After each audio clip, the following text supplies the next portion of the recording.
Hello, Karen. Hello, Ty. How are you? I'm very well, thank you. That's good. Just checking. Just checking. Why do I not look well? Well, a little bit pale. You had a big weekend, didn't you, out with the girls?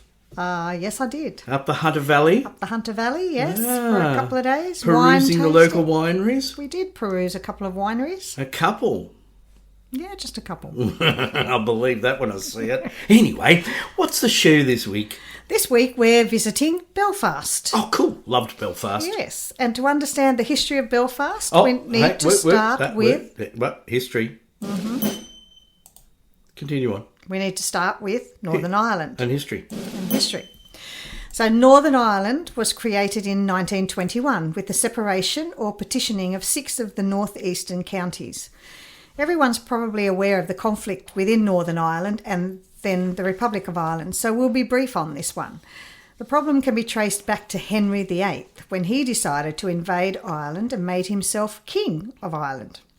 The northern part of Ireland was the prize, as its lands were very fertile, so that was what he's had his eye on. He just happened to... He just the wanted south somewhere came to along with plant it. his carrots and spuds. He did.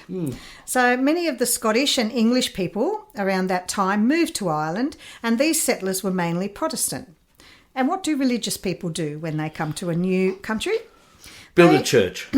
As well as that, they spread their religion and their culture that surrounds it to others, and they did this up until the 18th century. Ireland, or the South as it was not interested in joining England or being governed by a Protestant king.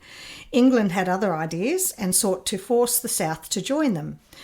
There started the first conflict. The Irish are a stubborn lot, as most of us who know an Irish person will know that, and refused. So the conflict became political and nationalistic. Hang on a sec. What? Don't you have an Irish passport? Yes, I do. Ah, there you go. There you go. I rest my That's case. Right. Yes, well, with the problem mainly between the Protestants that came across from England and the Catholic inhabitants of Ireland, that was what most of the conflict was from. The modern troubles, which we are familiar with, ramped up in the 60s with the IRA, which was the Irish Provisional Army, and the NLA, which was the Nationalist Liberation Army, and it lasted for about 40 years. A long time. The Good Friday Agreement ended the rioting, but in 2007 the peace treaty had to be renegotiated. The country that was once whole remains 2 separate countries. 6 counties chose to stay with English rule, so they are part of the UK, and 26 counties make up the Free State, that is Ireland, or ERA, and is entirely independent. And that's the passport that I hold. Yes. The independent one, of course.